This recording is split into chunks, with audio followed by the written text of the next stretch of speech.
நீங்கள் பார்த்து கொண்டிருப்பது உங்கள் ஜாஷ்வா டிவி. சகல ஜனங்களுக்கும் நற்செய்தி.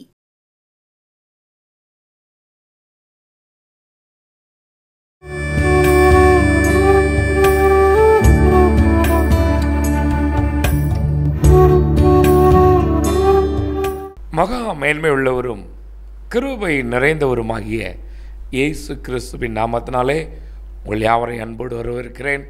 எனக்கு அன்பான ஜாஷ்வா டிவி நேயர்களே, இந்த நாளிலும் நான் உங்களோடு பேசும்படி இணைஜமாக நிறுத்தின பாக்கியத்துக்காய் அவரை நன்றியோடு துதிக்கிறேன், சோதருகிறேன். அவருடைய திட்டங்கள் வெளிப்படட்டும், அவருடைய வல்லமை மகிமை ஜனங்கள் உணரட்டும். ஆமேன் சொல்லுங்களேன். கர்த்தர் பெரியவர். இந்த நாளிலே வழக்கம் போல் ஒரு 2 ஜெப குறிப்புக்காக நாம் ஜெபிக்க இருக்கிறோம். ஆம், ஆவியானவர் எனக்கு தந்த ஏவுதலின்படி பிள்ளைகளையும் வாலிபர்களையும் பொல்லாத சத்துருவானவன் குறிவைத்து, அவர்கள் மேல் மாத்திரம் குறிவைத்து பொல்லாத இச்சைகளுக்கு, பொல்லாத எண்ணங்களுக்கு தள்ளிவிடுகிறான். பொல்லாத பொய்யன் பிசாசானவன் வாலிபர்களை தேவன் பாதுகாக்கும்படி, வாலிப பிரயாயத்தில் தேவனை அவர்கள் தேடும்படி நாம் ஜெபிப்பது நம்முடைய கடமையாக இருக்கிறது. ஐயா, இன்னைக்கு அநேக வாலிபர்கள் குடிக்கு அடிமையாகிவிட்டார்கள். வாலிப பிள்ளைகளும் ரோட்டில் நின்று, கடந்த நாட்களில் ஒரு பத்திரிகைகளை பார்த்தேன், போதையில் ரோட்டில் நின்று அங்கே இருக்கிற காவலர்களை தாக்குகிறாள் ஒரு வாலிப பெண். அவ்வளோ வெறும் சிரிக்கிறார்கள். என் அன்பு தேவஜனமே, வாலிபர்கள் மேல் தேவனுடைய கரம் இருக்கட்டும். ஆமேன் சொல்லுங்களேன். வாலிப பிரயாயத்தில் தேவனை தேட வேண்டும் என்று வேதம் சொல்லுகிறது. இந்த வாலிபத்தை பொல்லாத சத்ருவான என்ன செய்கிறால், உன் மேலே யாரும் அன்பு காட்டலை பார்த்தியா? ஐயா, அம்மா, என் தனக்கரமேன வாலிபனே, வாலிப பிள்ளையே, சிறு பிள்ளையே, உன்னை இவ்வளவு தூரம் வளர்த்த உன் தேவன் அன்பு இல்லாமல் வளர்த்துருக்கிறாரு. பிசாசு சொல்லுவான், அன்பு இல்லை பார்த்தியா, அவங்க நம்ம மேலே மதிக்கலை, நம்ம மேலே அன்பு வைக்கலை. நம்ம யார்? உடனே எனக்கு துக்கம் வந்துருச்சு. என்ன வந்துருச்சா? துக்கம் வந்துருச்சு. குடிச்சிட்டா துக்கம் சரியாக போகும்னு நினைக்கிறான். எந்த துக்கம் சரியாக போச்சு? குடித்ததுனால எந்த வேதனை சரியாக போச்சு? கடனாளியானதும் வியாதியானதும் தான் மிச்சம். பொல்லாத சத்துருவானவன் விரிக்கிற அந்த வலையிலை தன்னை காத்து கொள்ளும்படி கண்களை மூடுங்களேன். இயேசுவே, என் தேசத்தில் உள்ள ஒவ்வொரு வாலிபர்களையும் பாருங்க. அருமையான ஒரு தலைவர் சொன்னார், 100 வாலிபர்கள் எனக்கு கொடுங்கள், இந்த தேசத்தை மாற்றி காட்டுகிறேன் என்று. வேதம் சொல்கிறது, வாலிபன் பலவான் கையில் இருக்கிற அன்பு என்று. உன் வாழ்வை யாருடைய கரத்தில் ஒப்பு கொடுத்திருக்கிறாய்? பொல்லாத பொய்யன் உனக்கும் சொல்லுகிறானோ, உன் குடும்பத்தில் உன்னை யாரும் மதிக்க மாட்டேக்காங்க, உன் குடும்பத்தில் உள்ளவங்களுக்கு உன் மேலே அன்பே இல்லைன்னு சொல்லி உன்னை தனிமைப்படுத்தி வேதனை வருத்தத்தை தந்து தன் வசம் இழுக்க பார்க்கிறான் பொல்லாத பொய்யன். அறிந்து கொள் வாலிப மகளே, வாலிப மகனே, பொல்லாத பிசாசின் திட்டத்தை அறிந்து கொள். தேவன் உன்னோடு தான் இருக்கிறார். அவர் உன்னை விட்டு விலகவில்லை. நீதான் அவரை விட்டு விலகி கொண்டு இருக்கிறாய். நீதான் அவருடைய திட்டத்தை தெரியாமல், அவர் உனக்கு வைத்திருக்கிற நன்மை என்னதென்று தெரியாமல் உன் மனம் போல் வாழ்ந்து கொண்டு இருக்கிறாய். வேண்டாம், குடிவெறி வேண்டாம், பண ஆசை வேண்டாம், பொருளாசை வேண்டாம், பொல்லாத பிரச்சனை போராட்டம் வேண்டாம். அதில் உன்னை பெரிய ஆள் ஆக்காது. சுக வாழ்வுக்காய் உன் வாழ்வை தொலைத்து விடாதே. சில நேர இன்பத்துக்காய் உன் வாழ்வை தொலைத்து விடாதே. பொல்லாத பொய்யன் நயங்காட்டி இழுப்பான். வாலிபத்தை காத்துக்கொள். கரைதிரையற்றவர்களை தான் கர்த்தருடைய கரத்தில் இருக்க முடியும். உன் சரீரத்தை கரைப்படுத்தாதே, உன் இருதயத்தை கரைபிடித்துக் கொள்ளாதே. தேவன் ஒருவர் இருக்கிறார். இன்றைக்கு ஒரு வேளை உனக்கு நல்லதாக தெரியலாம். தேவன் உனக்கு அன்பான மனைவியை, அன்பான கணவனை தரும் பொழுது நீ தினம் சாக வேண்டும். உன் இஷ்டம் போல் வாழ்ந்து விட்டோமே, இப்படிப்பட்ட ஒரு கணவனுக்கு, இப்படிப்பட்ட ஒரு மனைவிக்கு நான் உண்மையா இல்லையே என்று நீ தினம் சாக வேண்டும். பார்த்துக்கொள், உன்னை காத்துக்கொள், பரிசுத்தத்தை காத்துக்கொள். பரிசுத்த தேவன் உன் அருகே தான் இருக்கிறார். அவரிடத்தில் பரிசுத்தத்துக்காய் கெஞ்சு, தேவனே என் ஜனங்கள் மேல் மனதிறங்கும். ஒவ்வொருவருக்கும் தேவையான நன்மையும் கிருபையும் வரட்டும். ஞானத்தை தாரும். பொல்லாத பழக்க வழக்கிலிருந்து விடுதலை பெற பலன் தாரும். உம்முடைய பலன் இருக்கட்டும். இயேசு கிறிஸ்துவின் மூலம் ஜெபிக்கிறேன் பிதாவே. ஆமேன், ஆமேன், ஆமேன். அடுத்தபடியாக பெரியோர்களுக்காகவும் ஜெபிப்பது நம்முடைய கடமை. ஆமேன் தானையா? இன்றைக்கி அநேகர் நினைக்கிறாங்க, படிக்க வச்சதும் அப்படி நம்ம படித்து முடிச்சிட்டோம், நல்ல இடத்துல திருமணம் பண்ணியாச்சு, பிள்ளைகள் வந்துட்டாங்க, நல்ல வீடு வாசல் வாங்கியாச்சு, எல்லாம் வாங்கியாச்சு, இனி நம்மை பெற்ற தகப்பன் எதற்கு, நம்மை பெற்ற தாய் எதற்கு என்று நினைக்கிறாய். சகோதரனே, சகோதரியே, அவர்கள் சாபம் உன்னையும் உன் சந்ததியும் பிடிக்கும் என்பதை மறந்து போகாதே. ஆம், பார்த்து பார்த்து கட்டிய வீட்டில் அவர்களுக்கு இடமில்லை என்றால் உனக்கு என்ன, எப்படி அங்கே இடம் இருக்க போகிறது?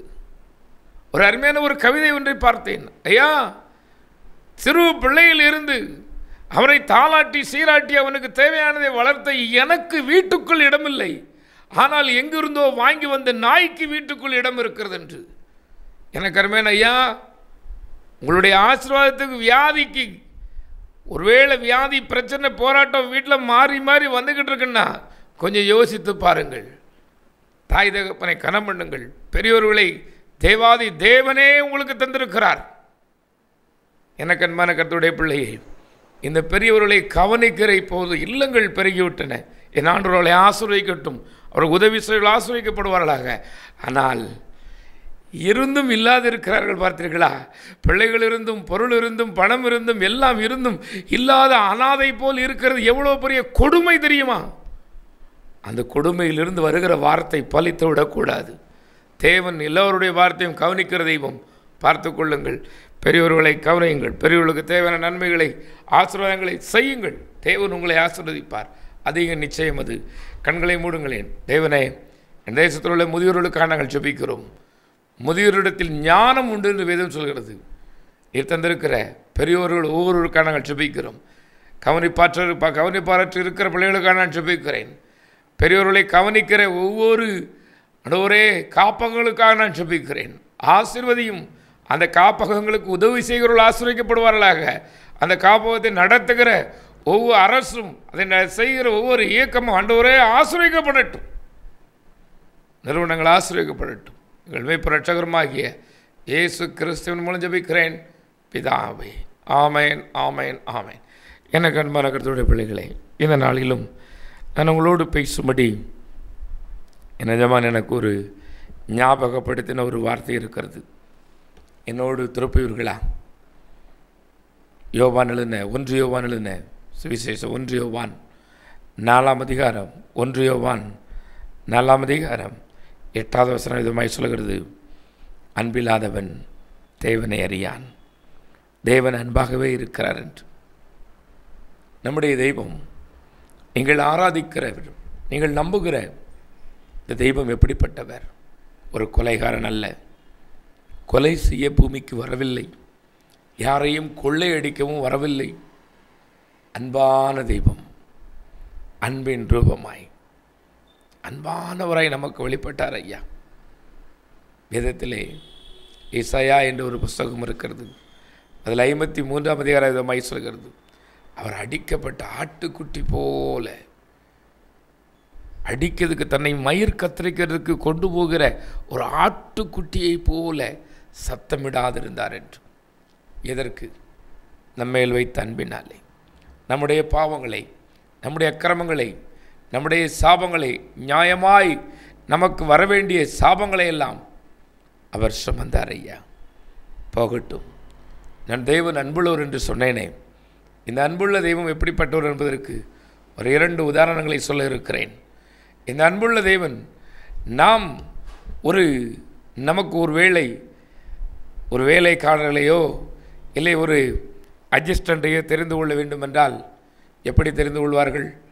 அருமையான தேவ மனிதர் இறந்த ஆபிரகாம் சார்லஸ் ஐயா சொல்வார்கள், இப்படி என்னை விட நிறையா படிச்சிருக்கணும், நல்ல அறிவாளியாக இருக்கணும், அவங்கள தான் எனக்கு அட்ஜஸ்டண்டாக வச்சுக்கிடுவேன் அப்படின்னு. ஆம், உலகம் அதைத்தான் செய்யும். மதியனையோ திருடனையோ வைத்து கொள்ளாது. ஆண்டவராகிய இயேசு கிறிஸ்துவை தேர்ந்தெடுப்பில் ஒரு நபரை உங்களுக்கு சொல்கிறேன். அவருடைய பெயர் யூதாஸ்.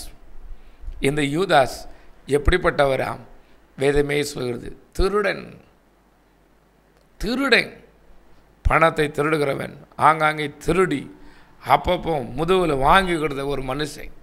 அந்த திருடனை ஆண்டவராக இயேசு கிறிஸ்து பிடித்தார். பிடித்த மாத்திரத்திலே அந்த ஆண்டவரோடு கூட ஊழியத்துக்கு சரின்னு வந்தாச்சு. அப்படி தானே? சரின்னு வந்தாச்சு. சரின்னு வரையும் இவன் திருடன் எப்படிப்பட்டவன்? இவன் மனம் திருந்திருக்கிறானா இல்லை மனம் திருந்தலையா? இவன் இன்னும் இவனுடைய சுபாவம் செத்துருக்கா, சாகலையான்னு சொல்லி பணப்பையை மறுபடியும் யாருக்கு தானே வந்தது? இந்த அருமையான இந்த மனிதனிடத்தில் தான் கொடுத்தார். யூதாஸ்கிட்ட தான். நீ மறுபடியும் பணப்பையை வச்சிருப்பா. நீ திருடன் தான், உள்ள போடல, நீ எடுத்துக்கிட்டது இல்லைன்னு தெரியாது. ஆனால் நீ திருடனாக இருந்தால் என் கூட வந்திருக்கிற. இந்த பணப்பையை வச்சிருக்கக்கூடிய ஒரு பெரிய பாக்கியத்தை திருடன் கையிலே ஒப்படைச்சார் என் ஆண்டவர். எவ்வளவு பாருங்களேன். இது திருடன் வர்ற தொட்டெல்லாம் வாங்கிக்கிட்டுதான் ஊழியத்துக்கு என்று கொடுக்கிற ஆண்டவராக இயேசு கிறிஸ்துவினிடத்தில் அன்றைக்கு கனமுறிந்த ஸ்திரீகள் இருந்து உதவி செய்தார்கள் என்று வேதம் சொல்கிறது. அவர்களுக்கு ஏழைகளுக்கு கொடுக்கிறதற்கும் மற்ற காரியங்களுக்கும் அன்றைக்கு இருந்த ஸ்திரீகள் உதவி செய்திருக்கிறார்கள், பெரியவர்கள் உதவி செய்திருக்கிறார்கள். அந்த உதவி பணத்தை இவன் பையில் வாங்கி போட்டுக்கிட்டு போனவனுக்கு மறுபடியும் அந்த பண ஆசை விடலை. பாருங்களேன், அப்படித்தானே? என் ஆண்டவர் ஒரு சத்தியத்தை சொல்ல என்னை உங்கள் முன்னால் நிறுத்தியிருக்கிறார். என் தேவ ஜனமே, எனக்கு அன்பான சகோதரனே, சகோதரியே, ஒரு கதை போல உனக்கு தெரிகிறதோ? பண ஆசை பிடித்து தெரு தெருவாய் பணத்துக்காய் அலைந்த உங்களை தேவன் தொட்டு அந்த கடனிலிருந்து மீட்டு அந்த கடன் பிரச்சனைகளை நீக்கி தேவன் ஒரு நல்ல ஒரு வேலையை, கர்த்தருடைய வேலையை தந்த பின்பும் இன்னும் பண ஆசை வருகிறது, இன்னும் பொருள் ஆசை வருகிறது. அன்றைக்கு காட்டி கொடுத்தது போல இன்றைக்கு கர்த்தருடைய நாமம் உங்களால் தூசிக்கப்பட்டு கொண்டு இருக்கிறதே. இன்றைக்கு விதவிதமான ஆராதனையை கேள்விப்பட்டீர்களா? எனக்கு அருமையான ஒரு போதகர் எனக்கு ஒரு பெரிய ஒரு போட்டோ அனுப்பியிருந்தார். அதில் ஒரு போர்டு இருக்கிறது, அதில் போட்டு இருக்கிறது, வாகனங்களுக்கான ஒரு சிறப்பு பிரேயர். உங்கள் வாகனம் ஆக்சிடென்ட் ஆகாமல் போகணுமா, அதுக்கு தனித்தனி இடவசதியோடு அதுக்கு ஒரு பிரேயர் என்று வைத்திருக்கிறார். என் அன்பு கர்த்தருடைய ஜனமே, பண ஆசை எல்லா தீமைக்கும் வேறாக இருக்கிறதாம். சிலர் அதை இச்சித்து வழுவி போகிறார்கள் விசுவாசத்தை விட்டு என்று வேதம் சொல்கிறது. தேவன் அன்பான தேவன். பணம் இல்லாத உனக்கு பணத்தை தந்து, ஆசீர்வாதம் இல்லாத உனக்கு ஆசீர்வாதம் தந்து, மதிப்பு இல்லாத உனக்கு மதிப்பை தந்து, தேவனுடைய வார்த்தையை சொல்லும்படி அவரோடு பின் வரும்படி அழைத்தார் அல்லவா? அவருக்கு பின்னால் வரணும். நாளைய குறித்து கவலை இல்லை. என் எஜமான் இருக்கிற வரைக்கும் அவர்களுக்கு ஏதாவது கவலை இருந்ததா? நாளைக்கு என்ன செய்யும், நாளைக்கு இவர் கவலைப்பட வேண்டியதில்லையே. தேவன் அல்லவா உன்னை அழைத்தவர், தேவன் அல்லவா உனக்காக கவலைப்பட்டு கொண்டு இருக்கிறார். யோசித்து இருக்கிறான், பணப்பைய வச்சுக்கிட்ட யோசிச்சுட்டு இருக்கான். இன்னும் காணலை, இன்னும் காட்டி கொடுத்துரும் 30 வெள்ளிக்காசு. அதில் எத்தனை 1000 வெள்ளிக்காசு இருந்துச்சு? எனக்கு அன்பான சகோதரனே, எனக்கு அன்பான சகோதரியே, தேவன் உங்களை எவ்வளவாய் நடத்தினார். அற்ப பணத்திற்காக ஆண்டவருடைய நாமம் தூசிக்கப்பட போய்விட்டியோ? அற்பமான பணம், ஒரு நாள் உனக்கு செலவுக்கு காணாத பணத்திற்காக தேவனுடைய நாமம் தூசிக்கும்படி ஆகிவிட்டதோ? பண ஆசை இல்லாதவர்களாக இருங்கள் என்று வேதம் சொல்லுகிறது. இன்றைக்கும் இருக்கிறார்களா? இன்றைக்கும் இருந்து கொண்டிருக்கிறார்களோ? எனக்கு ஒரு எண்ணம் வருகிறது. அன்றைக்கு இயேசு கிறிஸ்துவை கொலை செய்ய காட்டி கொடுத்தவன் போல நாண்டு கொண்டு வயிறு வெடித்து செத்துட்டானா? நாண்டு கொண்டு வயிறு வெடித்து செத்தான் போட்டிருக்கு, தெளிவா போட்டிருக்கு.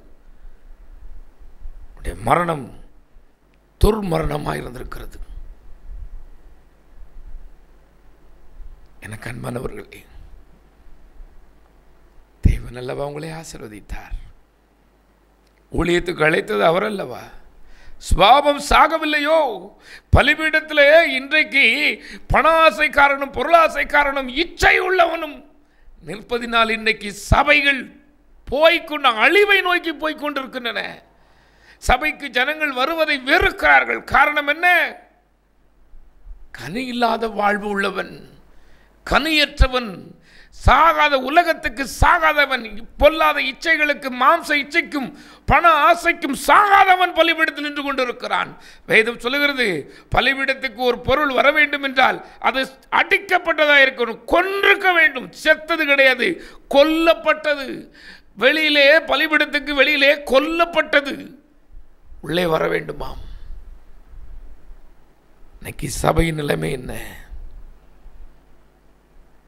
என் ஜனமே, கிறிஸ்தவ பெயர் இருந்தால் கிறிஸ்துவோடு ஐக்கியமாகி விடலாமா? முடியாது ஐயா. கிறிஸ்தவ பெயர் உன்னை கிறிஸ்துவோடு இணைக்காது. என் சகோதரனே, சகோதரியை நான் மறுபடியும் சொல்கிறேன், கிறிஸ்தவ பெயர் உன்னை கிறிஸ்துவோடு இணைக்காது. கிறிஸ்தவனாய் வாழும் பொழுதுதான் நீ கிறிஸ்துவோடு இணைக்கப்படுவாய். அவருக்கு பிரியமாய், அவருக்கு சாட்சியாய் வாழும்போதுதான் இணைக்கப்படுவீர்கள் அவர்களோடு. பெயரில் வேணால் வைத்துக் கொள்ளலாம்.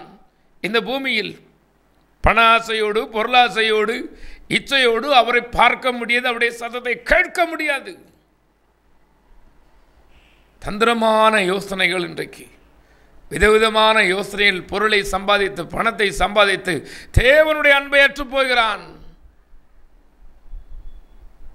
தேவ அன்பு போகிறது. ஒரு சம்பவத்தை பார்த்தேன்.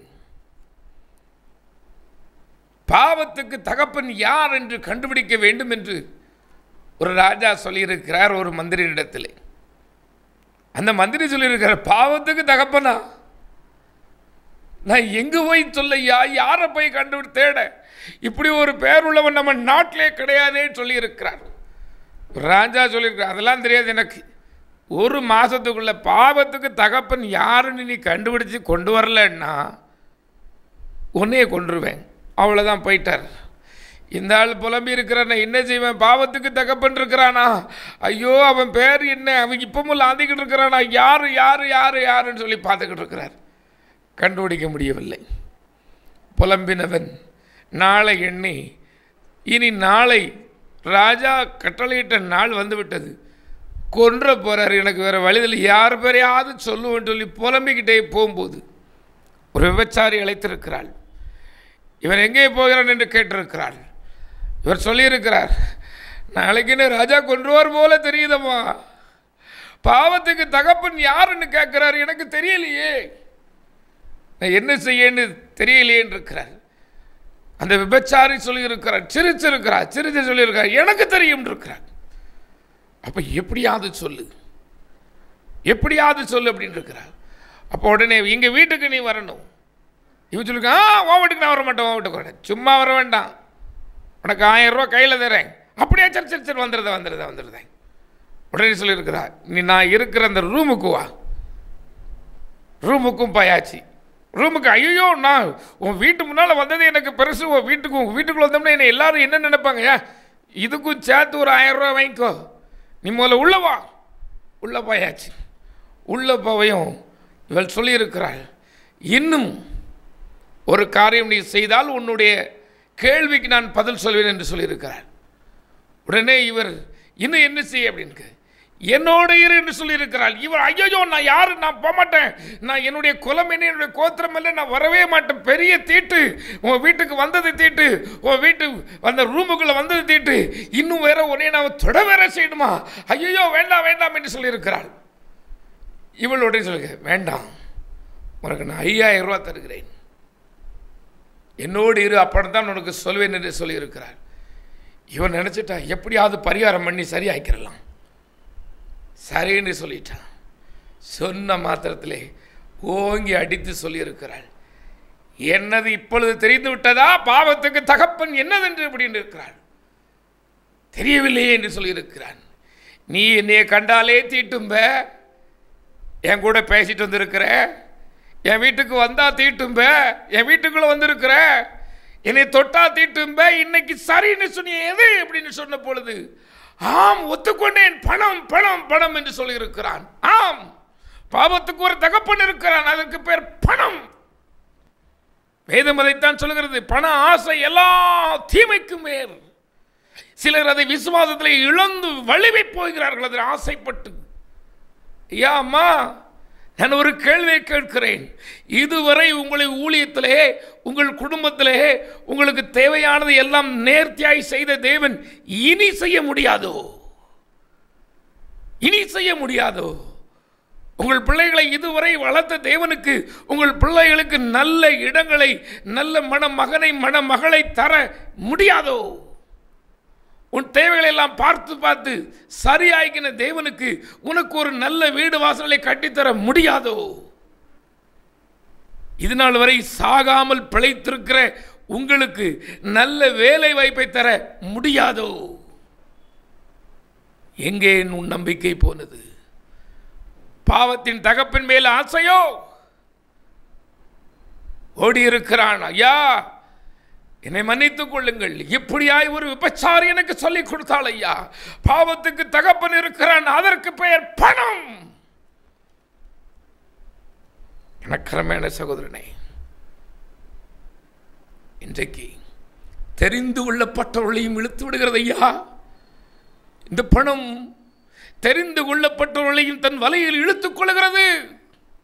அபிஷேகம் பெற்றவர்கள், அநேக ஊழியர்களை எழுப்பினவர்கள், அநேகருக்காய் கண்ணீர் வடித்தவர்கள், தேசம் தேசமாய் இயேசு கிறிஸ்துவின் அன்பை சுமந்து சென்றவர்கள் கூட இன்றைக்கு பணத்தாசை பிடித்து மனம் போல் வாழ்கிறதை காணவில்லையோ? சகோதரனே, கடைசி காலம். தேவன் அன்பாகத்தான் இருக்கிறார், நீதான் அவர் மேல் அன்பில்லாது இருக்கிறாய். தேவன் அன்பாகத்தான் இருக்கிறார். நான் எப்படிப்பட்டவர் என்பதை அவருடைய வாயினாலே சொல்லியிருந்தார். ஒரு உவமை. ஒரு மனிதனுக்கு 2 குமாரர் இருந்தார்கள். ஒருவன் மூத்தவன், ஒருவன் இளைவன். பெயர் போடவில்லை. நிஜமான் ஏசு மகாராஜன் சொன்ன ஒரு எக்ஸாம்பிள். இளையவன் இஷ்டம் போல செலவழிச்சு வேசிகளிடத்தில் ஆஸ்தியை விட்டு போட்டானாம். அதில் தெளிவாய் இருக்கிறது. மனம் போல் குடித்து வெறித்து தனக்குண்டான அத்தனை பங்கையும் விற்று தின்று நண்பர்கள் கூட ஓடினவன் கடைசியில் ஒத்தையில் நிர்வாணியாய் வந்துக்கிட்டு இருக்கிறான். வஸ்திரம் இல்லை, நல்ல வஸ்திரம் இல்லை, செருப்பு இல்லை, எல்லாம் அப்படி. இப்போ நான் சொல்ல போன அப்படி புல்லட்டில் அப்படி திருவா சுற்றி இப்படி கவரில் வந்தாவா வந்தவன் பண்ணிச்சாணி அழிக்கிட்டு இருந்தான். உணர்வு வந்துச்சு, தேடி வருகிறான். வேதம் சொல்கிறது, நிஜமாக அவன் உள்ளே வர்றதுக்கு மட்டும் ஓடிச்சுட்டு கட்டி அடைத்து முத்தமிட்டாராம். ஆஸ்தியை தாங்கிட்ட இருந்து சண்டை ஓட்டு பிடிட்டு போனவன், உன்னை எனக்கு தகப்புன்னு சொல்ல வெக்கமாக இருக்குன்னு சொல்லிட்டு போனவன், நீ எல்லாம் எதுக்கு? உனக்கு உலகம் தெரியாமல் இருக்க, உலகத்தினுடைய கலாச்சாரம் தெரியுமா, உனக்கு நாகரிகம் இல்லாதவன்னு சொல்லி கேவலமாக பேசிட்டு தான் கொஞ்சம் கொஞ்சமாக சிறுக சிறுக சேர்த்து வச்ச சொத்தை விற்று செலவழித்தவன் ஒன்றும் இல்லாமல் மெண்டல் போல வருகிறான். அந்த மெண்டலையும் ஓடி போய் கட்டி அணைத்து முத்தமிட்டாராயா என் தெய்வம். அதற்கு பின்புதான் அவன் சொல்கிறான், தெய்வனே, பரத்துக்கு விரோதமாக உமக்கு விரோதம் நான் பாவம் செஞ்சுட்டப்பா. உங்கள் பிள்ளைங்கிற அதிகாரத்துக்கு நான் பார்த்துறேன், நல்ல உங்கள் வேலைக்காரனாக வச்சுக்கோங்கன்னு. என்ன ஜமான் சொன்ன, இல்லைப்பா நீ என் பிள்ளை தான். என் சகோதரனே சகோதரியே, நீங்களும் ஒரு வேளை தேனை விட்டு தூரப்பட்டு மனம் போல் வாழ்ந்து வேதனையை வருத்தத்தை அனுபவித்துக் கொண்டு இருக்கிறாயா? இயேசு ரட்சகர் அன்பான தெய்வம் உங்களை தேடிக்கொண்டு இருக்கிறார். ஒரு இடத்தில் வருவீர்களா? கண்களை மூடி, அப்பா நான் இருக்கிறேன், இனி என் சரீரத்தை தீட்டுப்படுத்த மாட்டேன், என் இருதயத்தை தீட்டுப்படுத்த மாட்டேன், உமக்கு சித்தமாய் உமக்கு பிரியமாய் நான் வாழ விரும்புகிறேன் ஒப்புக் கொடுப்பீர்களா? என் சகோதரனே சகோதரியே, உன் பொல்லாத வழியில் விட்டு திரும்பி இந்த தேவனுடையத்தில் வா. அற்புதத்தை சுகத்தை மாத்திரமல்ல, இந்த தெய்வம் சுகம் கொடுக்கிற தெய்வம் மாத்திரமல்ல, உனக்கு ரட்சிப்பை கொடுக்கிற தெய்வம். அற்பமான தலைவலி போச்சு, கால் வலி போச்சு, கை வலி போச்சு இல்லையா, நீ யுக யுகமாய் நீ வாழ்ந்திருப்பதற்கு ரட்சிப்பை கொடுக்க வல்லமை உள்ள தெய்வம். ரட்சிக்கப்படுவதற்கு ஒரே ஒரு வழி இயேசு கிறிஸ்து தான். இந்த இயேசு கிறிஸ்து பரிசுத்த தெய்வம். பரிசுத்தம் இல்லாமல் இவரை தரிசிக்க முடியாது. உன் பாவங்களை ஒப்புவி, உன் பாவங்களை ஒப்புவித்து விட்டுவிடு, இனி பாவம் செய்யாதே. அப்பா என்னையும் பாருங்கள், நான் இனி உமக்கு பிரியமாய் வாழ்வேன். ஐயா, நான் நினச்சேன் அந்த ஆட்கள்லாம் உமக்கு பிரியமாக இருக்காங்க. இல்லையா, பணம் ஆசையில் வலிவி போயிட்டான் ஐயா, நான் அப்படி போக மாட்டேயான்னு சொல்லுவீங்களா? என் ஆண்டவர் உங்களை தான் தேடுகிறார். நீதாம்மா வேணும் அவருக்கு. உன் பணம் அவருக்கு தேவையில்லை, உன் பொருள் அவருக்கு தேவையில்லை, நீ தான் அவருக்கு தேவை. நீ தான் அவருக்கு தேவை, நீ தான் வேணும் அப்பான்னு சொல்லுவியா? அப்பா, என்னை ஏற்றுக்கொள்ளுங்க டேடி, இனி நான் உமக்கு பிரியமா வாழ்வேன், இனி நமக்கு சாட்சியாய் வாழ்வேன், என்னையும் ஏற்றுக்கொள்ளும் என்று சொல்லுங்களேன். தேவனே, ஒவ்வொருவரும் ஏற்றுக்கொண்டு ஆசீர்வாதத்தாலும் நன்மையாலும் நிறைத்தருளும் பிதாவே.